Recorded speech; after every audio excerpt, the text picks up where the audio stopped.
Olá, começou o Hashtag Educa, a nossa conversa sobre educação aqui na Multirio, na NET, no canal 26 e pelo Facebook. Seja muito bem-vindo.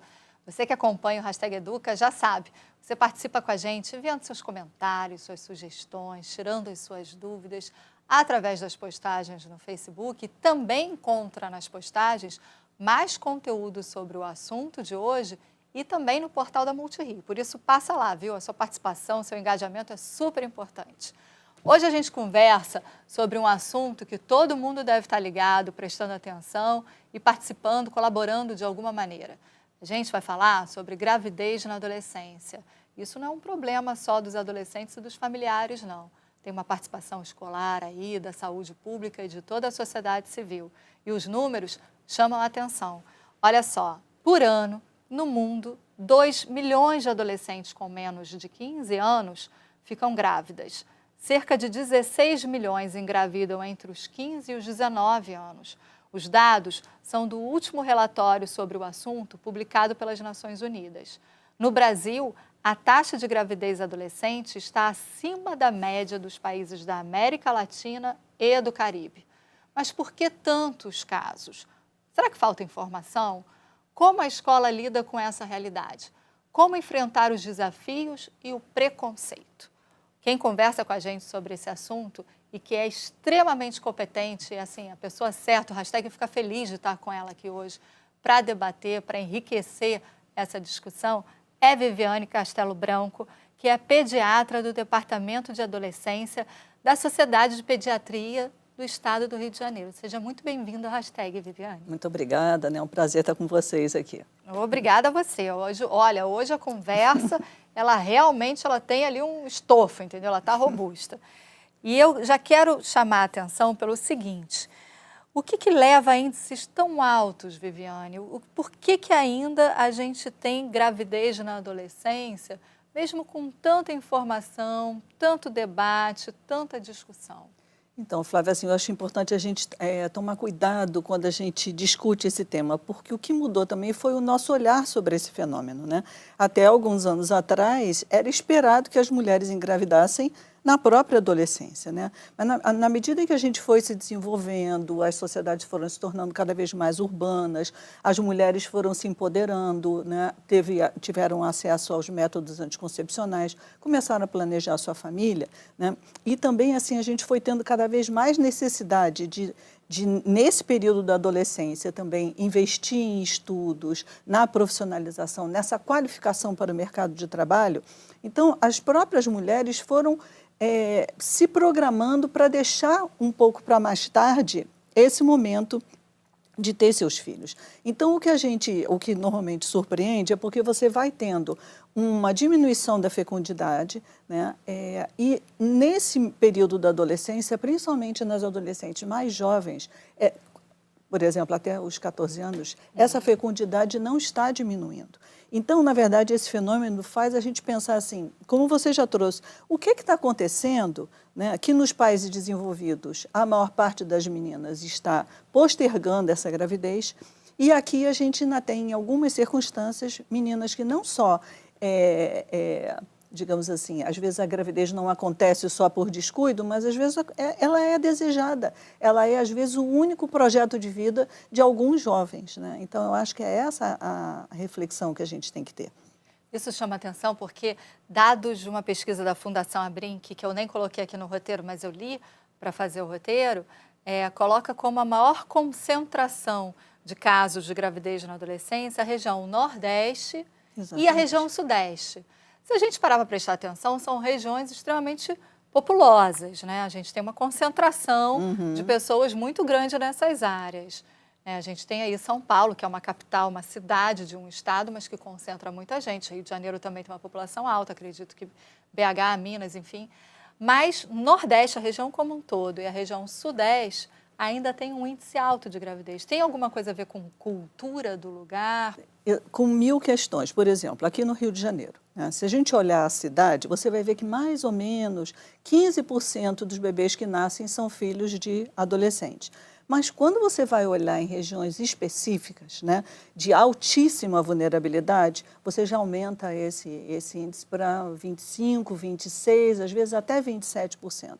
Então, por exemplo, para as CREs, né, que estão planejando, né, como lidar com essa questão, para o pessoal da saúde, é muito importante esse olhar justamente para as vulnerabilidades, porque a gravidez na adolescência é um fenômeno complexo, envolve um monte de coisas, envolve questões ligadas a esse próprio momento da adolescência, um momento de experimentar, que tem uma curiosidade, que às vezes não mede as consequências daquilo que está fazendo, né? Tem um pensamento mágico, né? São os meninos que atravessam debaixo da passarela e acham que não vão ser atropelados, né? Que acham que não vai acontecer com eles, né? Então, tem questões que são de todo e qualquer adolescente, né? Mas tem questões que têm a ver com isso que você trouxe, com questões culturais. Primeiro, assim, na maneira de ver e nas oportunidades que tem de desenvolvimento pessoal, né? Se os adolescentes dão valor àquela escola, se veem no futuro, entendem que eles têm que concluir o ensino médio, que têm que se profissionalizar ou que têm desejo de fazer uma faculdade, né? Se veem nesse mundo do futuro, eles vão planejar melhor, né, como chegar lá e vão adiar, às vezes, esse projeto. E vão também correr atrás de informação, né? Agora, muitos desses adolescentes, principalmente dessas meninas, às vezes estão numa comunidade onde elas veem que a única forma delas terem status, delas serem valorizadas e reconhecidas, às vezes é tendo filhos, né? E muitas das vezes essa cultura também é uma cultura machista. Então, esse é um tema que tem que estar presente nas escolas. É machista até pela expressão que a gente cansa de ouvir. A novinha, a novinha, a novinha. Eu acho que a gente tem que se dar conta de quando a gente fala, né, e até a expressão vem no português, na gramática errada, né? As novinha, né? A gente está falando de meninas de 10, 11, 12 anos. As novinhas são crianças, né? Exatamente. E a gente tem que ter, quer dizer, aí também na questão da cultura, né? Qual é o olhar que os adultos têm em relação a essas jovens? É um olhar de proteção, né? Porque muitas das vezes eles dizem, não, mas ela quis. Mas compete a você, que é mais velho, saber se aquilo é pertinente ou não. Como você protege essas meninas, né? E eu estava me lembrando dessa... Eu sou professora lá de medicina e nós levamos os nossos alunos, que são alunos do primeiro ano de medicina, em algumas escolas para fazerem ações educativas. E a gente estava fazendo sobre gentileza no namoro na semana passada. E um dos meus alunos veio, professora, rolou lá uma discussão dos meninos falando, menina rodada.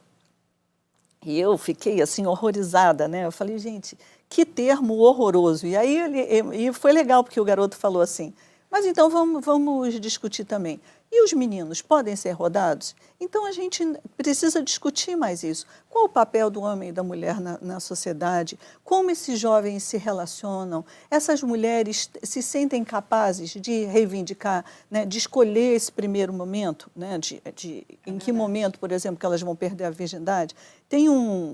Eu acho importante, né, que a gente também está falando basicamente para professores, tem um material ótimo, que foi um vídeo feito pelos jovens da Rede de Adolescentes Promotores da Saúde, o RAP da Saúde. Chama-se Nossas Verdades, né, gente? Olha aí, a gente vai colocar nas postagens depois, viu? Isso, é ótimo, que fala sobre a questão da primeira vez. Então, ele trabalha com várias circunstâncias diferentes, desde daquela coisa mais conservadora, onde o pai leva o seu filho para ser iniciado sexualmente, até os jovens que têm dificuldade de comunicação com a sua família, né, que querem ser orientados e a mãe acha que não é o momento, que chega na unidade de saúde e o profissional fala, ela tem que vir com a sua mãe, né? Então, é um conjunto de questões que a gente tem que trabalhar. Tem que compreender esse momento da adolescência, tem que entender que contexto é esse e, sobretudo, tem que pensar assim, como nós, né? Os educadores, os profissionais de saúde, né? As políticas públicas, têm que estar mais próximas, entendendo as necessidades desses adolescentes e podendo se adequar às questões que eles trazem, né? Agora, a gente está acabando de constatar que não falta informação. Falta, talvez, a comunicação e o diálogo com essa criança, né? E também o que está por trás dessa questão da informação. Outro dia eu estava lendo, eu não sei bem a estatística, mas dizia assim, digamos, que sempre que a gente está num ambiente, a gente só absorve 5 a 10% do que está ali, né? E eu achei isso tão pouco, mas aí depois a pessoa que estava conversando sobre isso, até a partir de todas as discussões de neurociências, dizia assim, não, mas espera aí, por exemplo, eu estou aqui num ambiente de gravação. Tem várias informações rolando, né? Tem a iluminação, tem o cenário, tem a sua roupa, tem o que você fala. A partir do meu interesse, eu vou filtrar as coisas, né? Então, por exemplo, todo professor sabe disso. Se o aluno não está interessado, você está falando, e ele está ali de corpo, o corpo está presente, mas a cabeça dele está em outro lugar, né? A gente da saúde, que produz muito material educativo, sabe muito bem o que acontece. Acaba uma feira de ciências, uma feira de saúde, está cheio de papel no chão, às vezes, né? Porque aquela informação não está fazendo sentido. Então, a gente tem que pensar no antes, né? O que faz o jovem ter o desejo de conversar sobre isso? Poder falar sobre métodos anticoncepcionais, poder saber onde ele vai buscar a camisinha. Tem uma coisa anterior, né? Então, às vezes, os professores perguntam assim, não, mas como que eu discuto isso na escola? Às vezes, a prevenção dessa gravidez não planejada, né, e às vezes em situações de vulnerabilidade, ela às vezes não passa nem pela discussão de sexualidade, embora essa discussão seja importante. Ela passa, por exemplo, pelo desenvolvimento de habilidades, né, de comunicação, de negociação. De empatia mesmo, de se colocar no lugar do outro, né? Eu estava lembrando do projeto, né, que a Aline, a professora Aline fazia, que agora está no nível central, o projeto de poesia. Através da poesia, você discute tudo, né? Você discute valores, você discute o papel do homem e da mulher, você discute negociação, você fala sobre sentimentos, você ajuda as pessoas a se conectarem com as próprias emoções, a desenvolverem essa empatia em relação ao outro, né?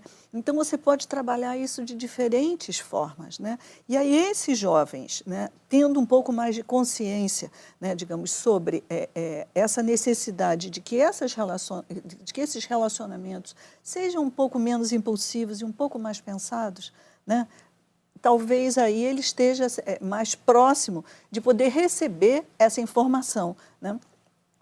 E lembrar também assim da importância da educação entre pares, né? A gente na saúde tem o RAP da Saúde, esse projeto que trabalha com protagonismo juvenil, e a educação tem os grêmios, já teve há alguns anos atrás os núcleos de adolescentes multiplicadores, né?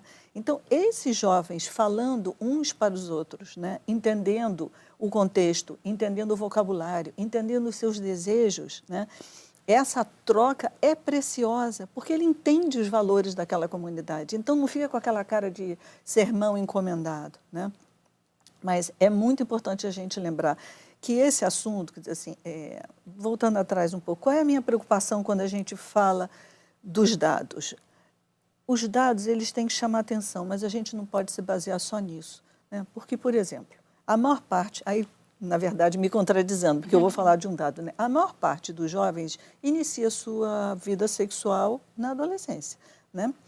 Cada vez mais precocemente. Com cerca de 13 anos, né, tem pesquisas mostrando, né, a PENSE, né, aquela pesquisa, né, de saúde na escola, mostra isso. Com 13 anos, entre 20% e 30% dos adolescentes já começaram a ter sua atividade sexual, né? É papel da escola, é papel da família, é papel da sociedade ajudar esses jovens a fazerem escolhas informadas, né?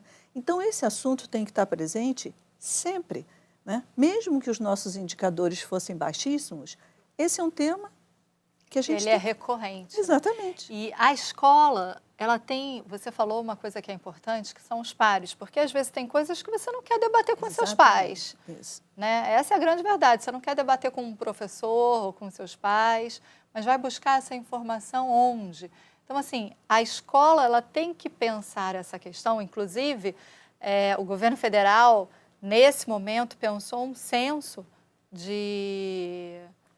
para saber, para conseguir visualizar, mapear mesmo a quantidade de adolescentes grávidas no país para pensar a política de atendimento em saúde e uma política de atendimento escolar mesmo, melhor para isso. Perfeito. Mas esse aluno, às vezes, mesmo tendo a informação, tendo a internet, tendo acesso a tudo, ele não vai tirar as suas dúvidas com o adulto. Que você falou de chegar no posto e mandar vir com a mãe, esse adolescente, de repente, se sente intimidado nessa circunstância e não tira as suas dúvidas da maneira como deveria. Então, o papel da escola nesse momento é trazer todo mundo para um diálogo, é unir todas as forças dentro do ambiente escolar para tentar reverter esse quadro? Perfeito. E assim, muitas pesquisas mostram também que a primeira pessoa que os adolescentes procuram, às vezes, são seus pais.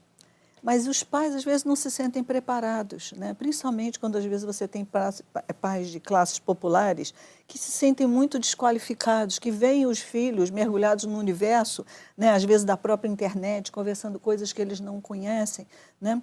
Mas é o contrário, a gente tem que empoderar esses pais, sim, e ajudá-los a conversar sobre esses assuntos, porque, às vezes, ele pode não ter uma informação técnica, mas é ele que vai passar valores, tem experiência de vida, é ele que vai passar valores.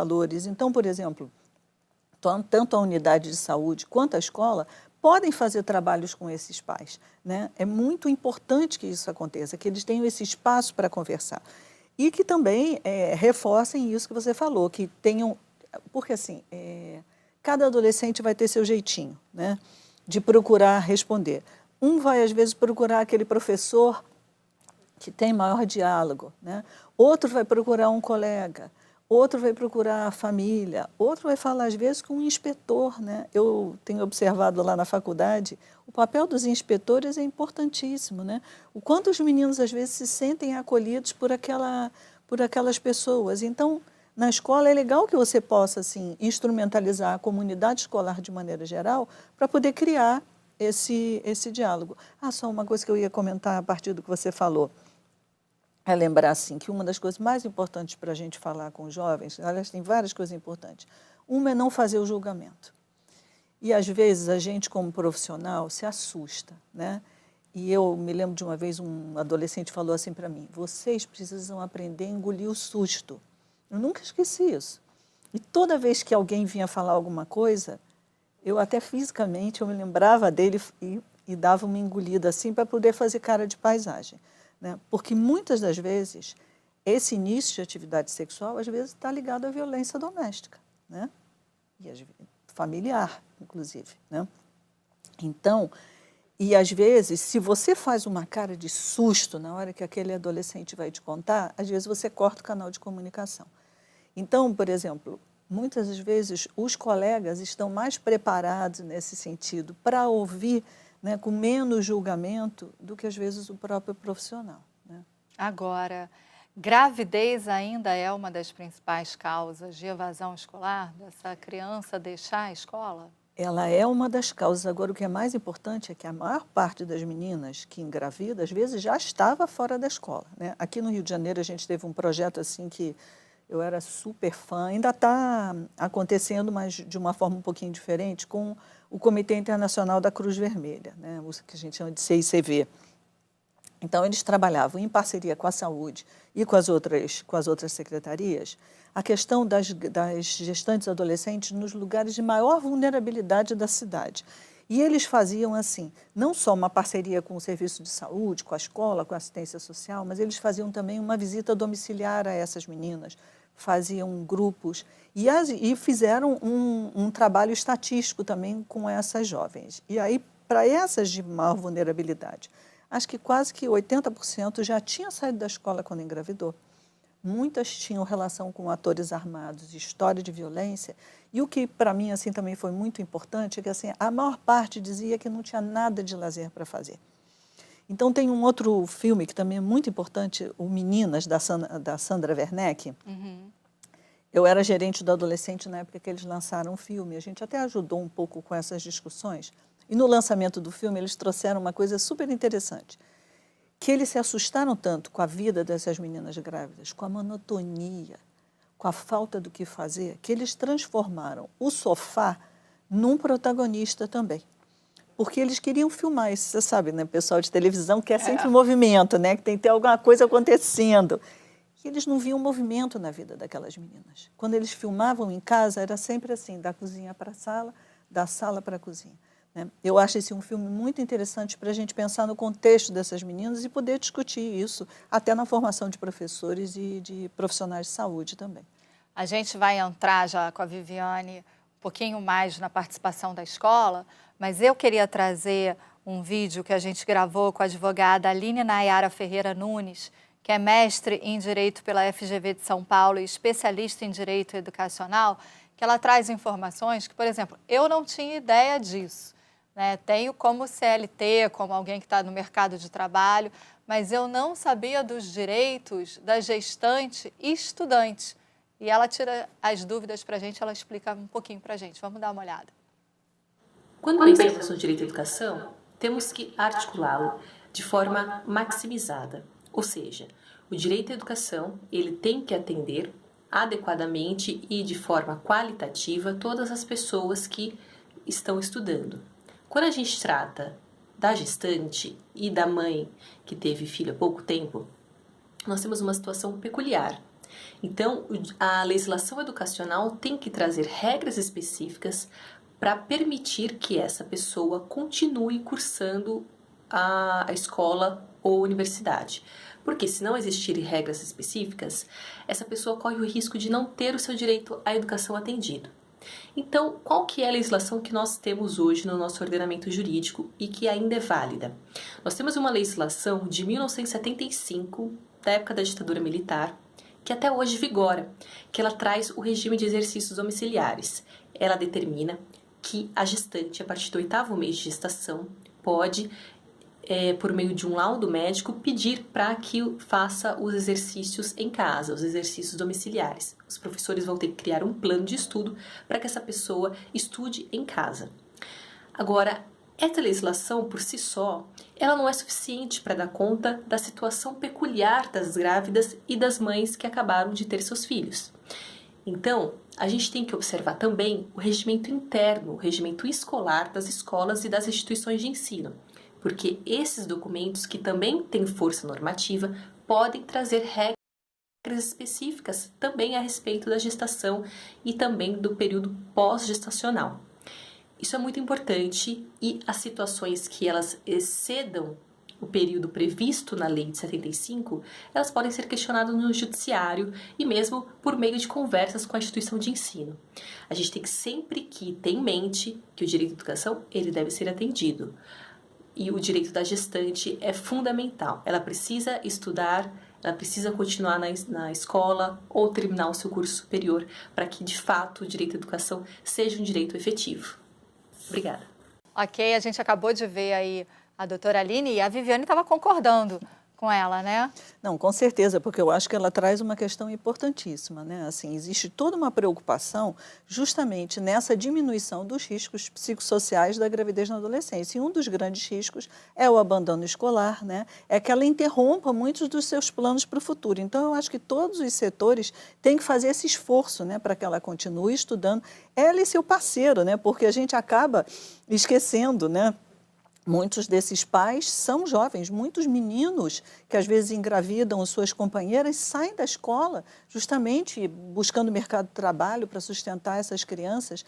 Então, a escola tem que ter esse olhar cuidadoso para poder garantir essa continuidade. Foi bom você tocar nesse assunto, porque durante a produção do programa, eu pude conversar com a mãe de um adolescente que vai ser pai agora, né? Tanto a menina é adolescente quanto ele é adolescente. E aí, sabendo hoje que a gente já está com um especialista no estúdio, ela mandou algumas perguntas que eu acho que você vai gostar de responder, ainda mais passando pela paternidade. Olha, Sônia Salomão.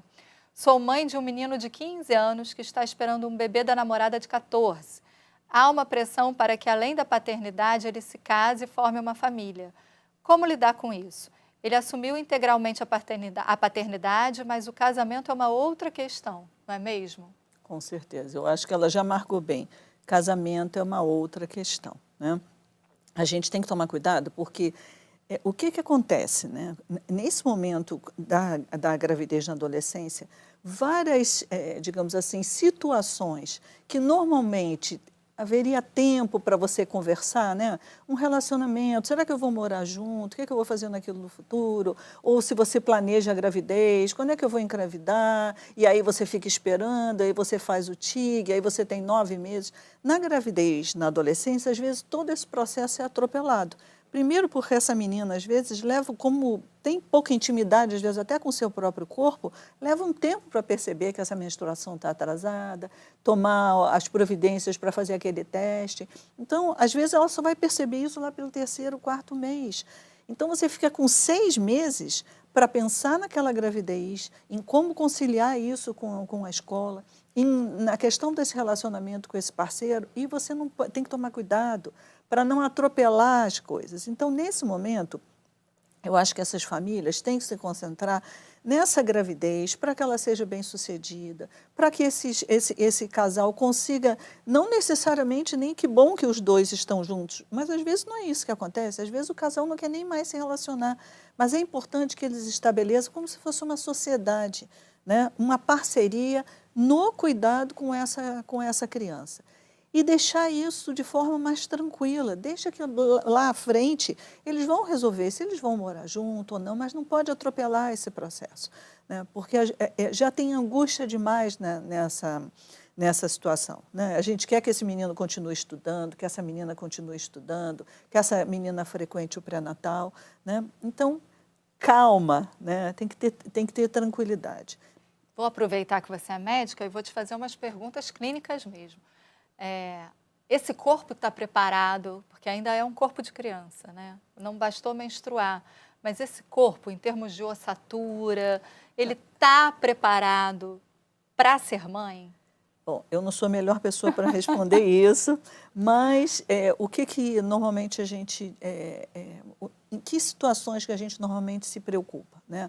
Essa menina, 2 anos depois dessa primeira menstruação, que a gente chama de menarca, ela ainda está em fase de crescimento. Então, esse é um momento de maior preocupação, porque é como se ela estivesse, de alguma forma, competindo com esse bebê.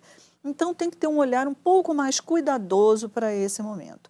Mas a grande preocupação, realmente, mesmo na área mais médica, é com essas questões psicossociais. Psique, né? Porque não só isso, assim, como ela está inserida na sociedade, que tipo de pressões ela está sofrendo, né?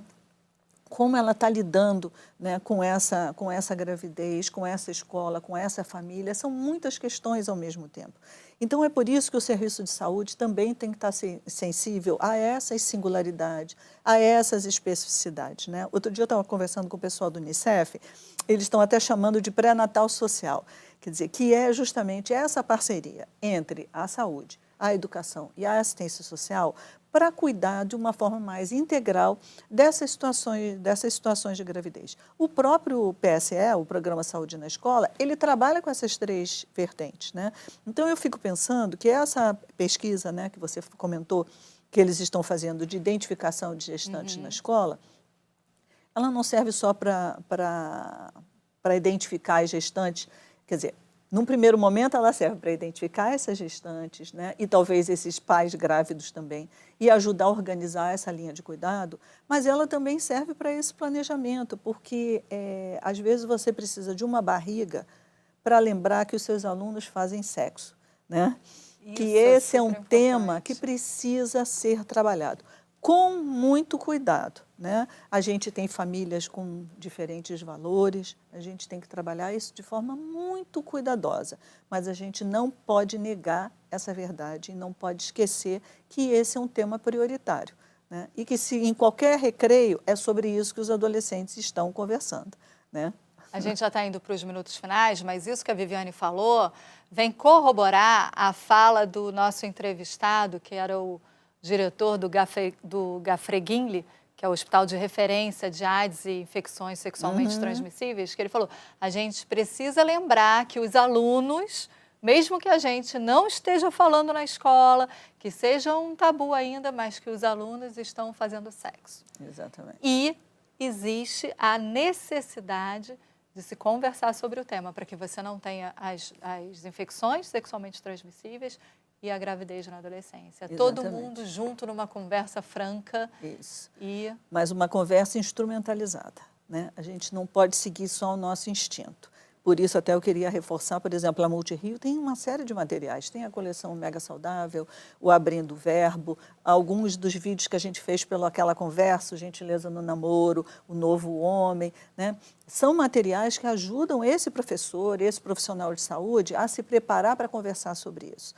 Porque a gente também precisa estar revendo os nossos conceitos, os nossos próprios preconceitos, para que a gente possa ter um diálogo com um pouco mais de qualidade que esses adolescentes merecem.